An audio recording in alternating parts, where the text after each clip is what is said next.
Hey there, it's Maury Curtis Dunbar of Painted Studio in Brookfield, Illinois. This is the live videos for two chatty chicks and Eclectic.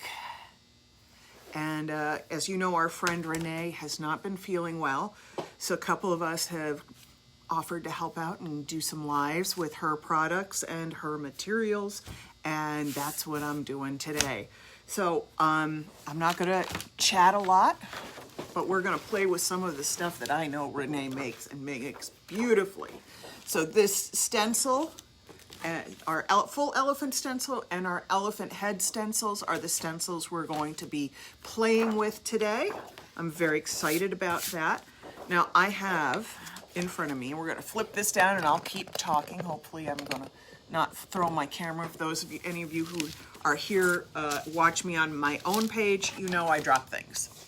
So the first thing we're gonna start with is our giant leaf. I did patterns last year on the other side, but I always like to do two sides of something, so I have a lot of options. So this year we're doing the back, and I have painted this with a layer of white, neutral white set coat from Faux Effects. Debbie, nice to see you here. And we're going to take our elephant stencil and we're going to start creating a design here on our leaf with the elephant.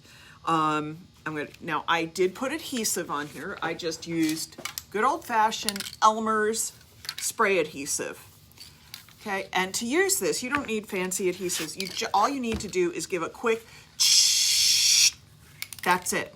No more, no less.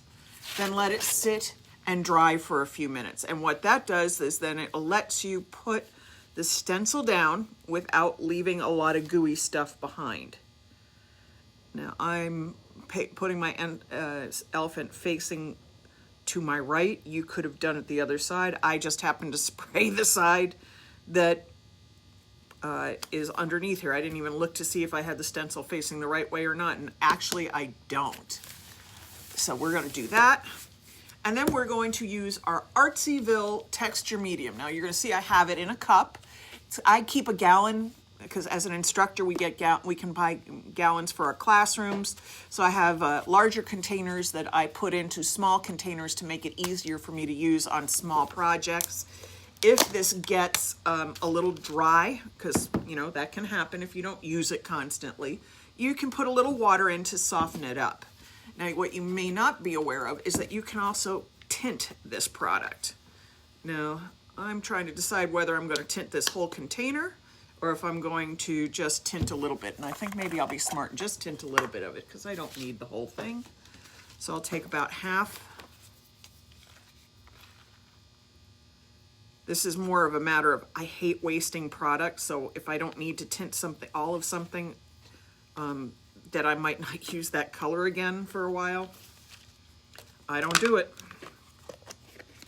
And our Artsyville texture medium, which Renee carries, has the consistency of sort of marshmallow fluff. It's kind of spongy and funky, and we can use any quality colorant to use it. You can mix powder pigments in here. You can use colorants from Faux Effects or from Modern Masters or from Golden. They all work just fine. And I know somebody's going to ask, how much colorant do you put in? Until I get it to the color I want, pretty much is my answer. I've never been a measurer personally. I just tint it until it's where I'm happy. Now, if I was doing it on a big project and I was creating a test color, yeah, I might pay a little more attention to my measurements just so that I can translate it into a larger scale. But, you know, when it's small stuff like this, I'm just mixing until it's about what I want. I just want to make sure there's also a little contrast so you can see what I'm doing too. Because putting a white product on an off-white surface is really hard to see. No, I actually do have a plan for what I'm doing with this.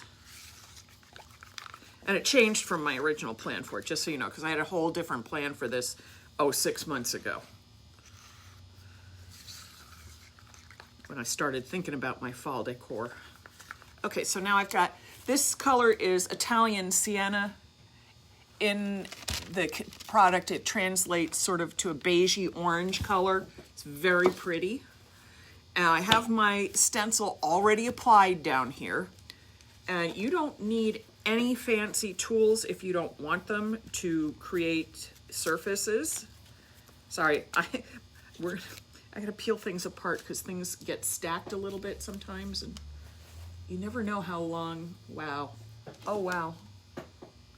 I'm having a little moment here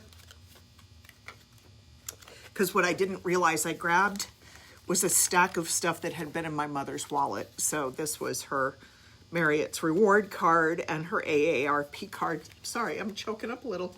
Caught me by surprise. My mother's been gone a couple of years and I didn't realize I had those things. Okay, excuse me.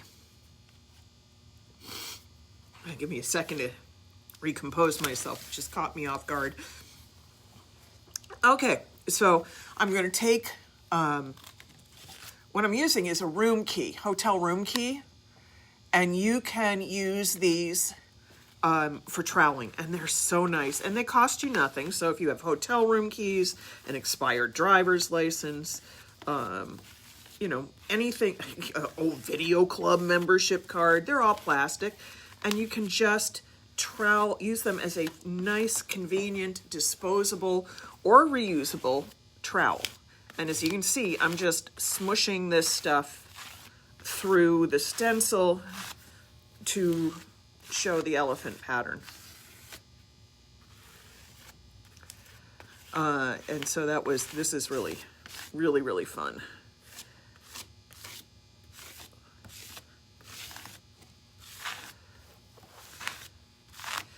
So I'm just going to scrape off the extra, and I can turn it this way even and just scrape off the extra, cleaning it off. I've smoothed it across. And I will have very few bleeds under here, not because the adhesive stops the bleeding in that it seals it up. The adhesive stops the bleeding because your stencil doesn't shift, it doesn't lift, and it doesn't give it the opportunity to squish under there. So we're going to pull that back. And oh, look what nicely that came out so well. I'm going to turn that to you so you can see it. Look how pretty that came out. Nice clean lines.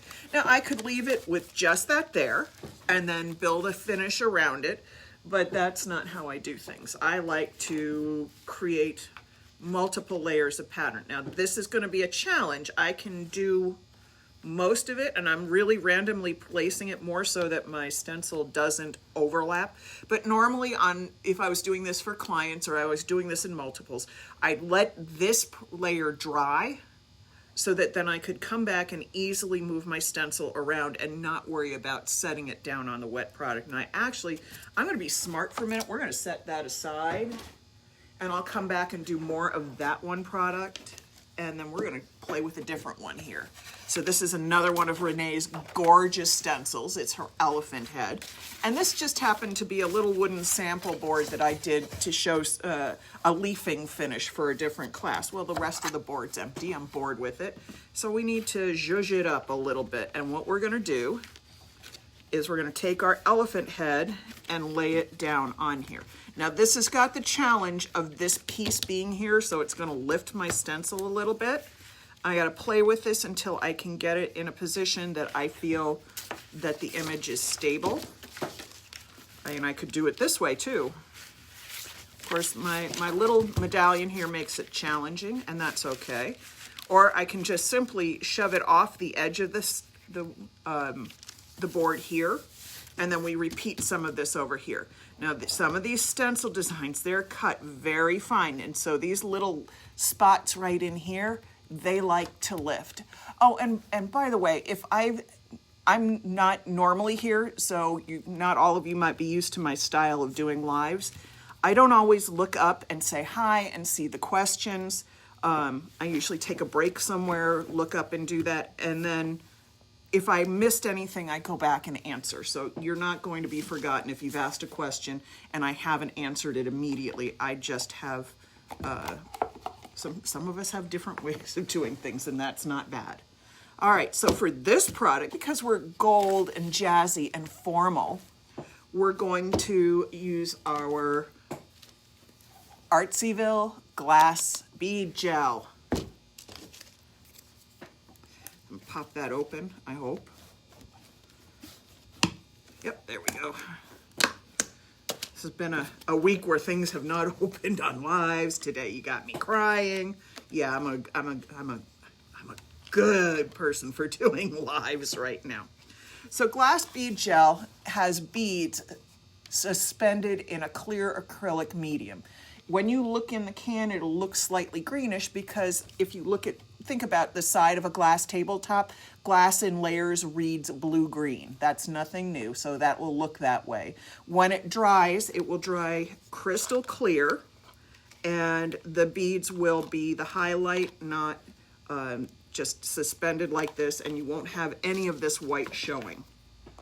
So I could do it like this, but I live to mix things into products like this. So we have an old blue-green, sorry, I'm trying to remember what it was. Blue-green variegated leaf that I did this in, which means that this patina on here is uneven. And so I think I'm going to make my glass bead gel just a little uneven too. So I'm going to mix some, this is an old jar of Martha Stewart's Crafts glitter in limeade. So I'm going to mix a little limeade in there, and that looks awfully green, but we're not done. Then we're going to mix a little soft gold in there. And I carry a product, where did I put it? Come on. I had it all around here. You'd think I could find it all. Oh, nuts. What did I do with it? All right, well, I think then we're gonna mix in something different since I couldn't find the one product I was looking for. Oh wait, there it is. Never mind. Duh. And then we have our bronze gold black tiger's eye glitter, which is, this is a cosmetic grade glitter, which means that the edges have been rounded and it's been packaged to be safe to put on your face, as opposed to craft glitter, which has sharper edges and is not designed to be put on your face. So I'm just gonna mix a little of that in here too. And it's, if you look at it, you can see we got 3 different glitters, 3 different glitter sizes. Some are square, some are round. We got lots of glittery goodness added to this. So when this medium that this is in dries clear, all of these different glitters will be highlighted as well as the glass beads. All right, let's stir that up because it doesn't look very interesting now, and it's not going to look any more interesting until tomorrow. I can promise you that. All right, let's take another hotel room key. I traveled a lot for a lot of years with work, and so did my mother. So she used to save all of her hotel room keys like this every year and put a rubber band around them and then stick them in my Christmas stocking. And so I always have a fresh supply of these. I also accidentally ended up with a whole bunch of them from Michael's. That's a lot longer, more complicated story, but they were blank gift cards, so there was no money lost. That was the intention. Just we needed cards. So you can see I'm scraping this all over, and it looks like I'm using a lot of product. But the cool thing with this is you need to butter this on as opposed to scrape it, because if I scrape this like this, I get all kinds of drag marks through it. If I'm laying my card down and sort of buttering it like I would butter a cake or frost a cake, I'm frosting this on. I want it smoother. It doesn't matter if I can't see the stencil. That will work itself out later. And I'm trying only to get as thick as the thickness of 1 or 2 beads, because after that, it starts getting really hard to get it to dry nicely. And all that means is I'm just troweling it smooth to the surface.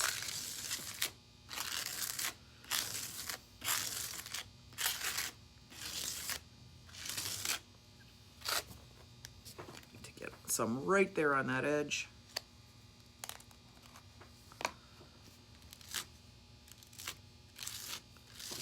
Now, if I leave a little texture in here, you want to remove as much as possible, but if I leave a little texture behind, it won't show because this gel medium will shrink down, tighten up, and just expose the beads. And look, oh, that's going to be so pretty. All right. Let me set that one to the side.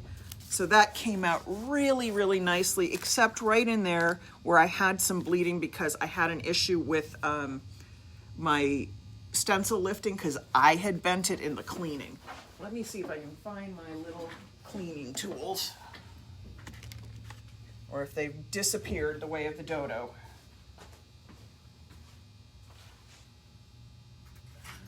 Use this. Use that. So I have lots of different ways to clean out the goop between where I put a stencil down and where I want it to go. I have tweezers that sometimes for something like this where there's big pieces of glitter, I can use the tip of it to pat it back down and get it into the medium so it doesn't end up flaking off later. I can come in here and pull a little extra blob of stuff that might not be where I want it, or I can use the tip to carve a clean line. Now you can do this with clay tools or any other kind of tool too. You're not limited to just what I'm showing you. Now this was supposed to have some open areas in here. I also have, this is actually a little pumice stone, a little bit of like a nail file. It's got an emery board tip, but it's also got a chiseled edge. So it can be used for a lot of different stuff. I'm just cleaning that out a little bit, just to make my line a little nicer. And then, of course, I've got to kind of go along here and clean the goop off the edge. So that's going to dry really nicely. And again, later I'd probably come back and move the stencil around to give me another pattern. But then I still have to clean this off. So that's not hard. I set it down on a piece of paper. This is parchment paper, so it just sheds everything. And I scrape it all back off the stencil, put it back in the container so I'm not wasting product.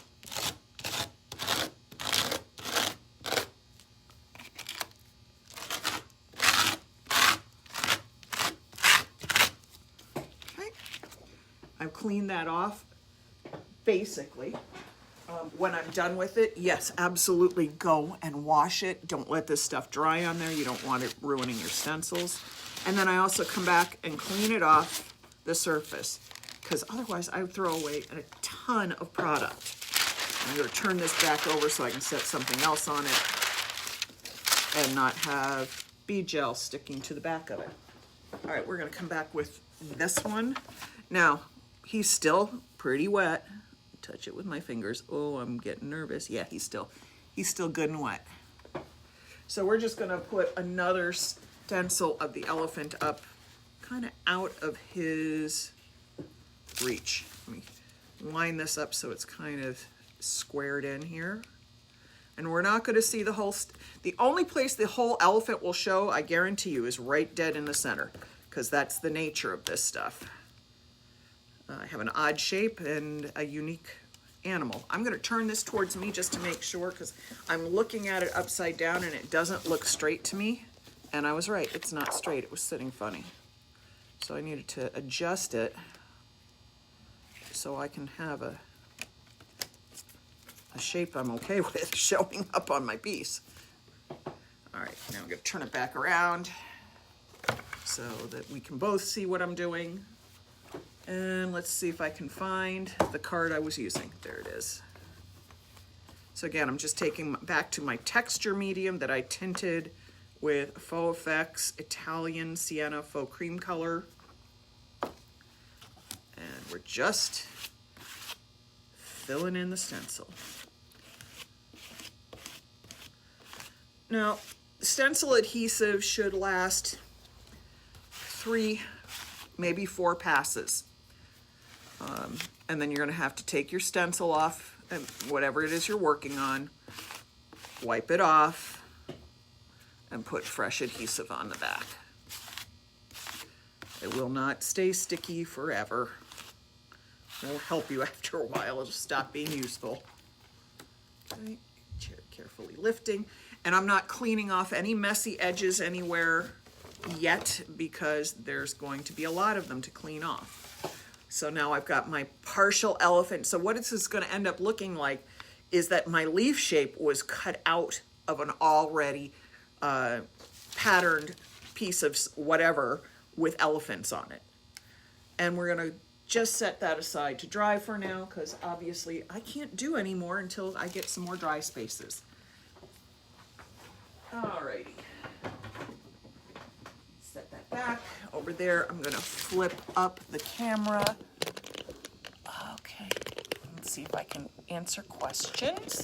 If I can get this camera to stay up. Anybody who's ever watched me before knows I have issues.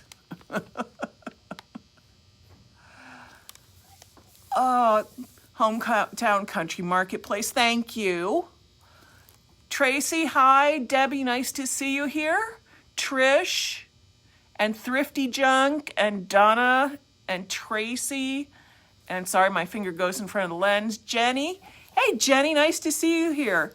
And Mike, gosh, it's good to have you all here. And Sandy, thank you for the kind words. All right, I think we're just gonna keep it short. This is your introduction to me, as if you haven't seen me on my page. This is your introduction to me as a follower for Renee. So while Renee is healing, a couple of us are going to help her out. I will be back again probably tomorrow or Saturday, don't know which, and we'll be doing more, probably finishing up our guys over here. So we'll have a couple fun projects to see. I will list at the top of this post all the products that are carried by Renee. If you're interested in any of the things I carry, please message me, Maury Curtis Dunbar at Painted Studio directly. I'm here for Renee. This is not about me. So if you have any questions about that, ask me. Not on Renee's page. How about that? All right, everybody. Have a great afternoon, and I will talk to you soon. Bye-bye.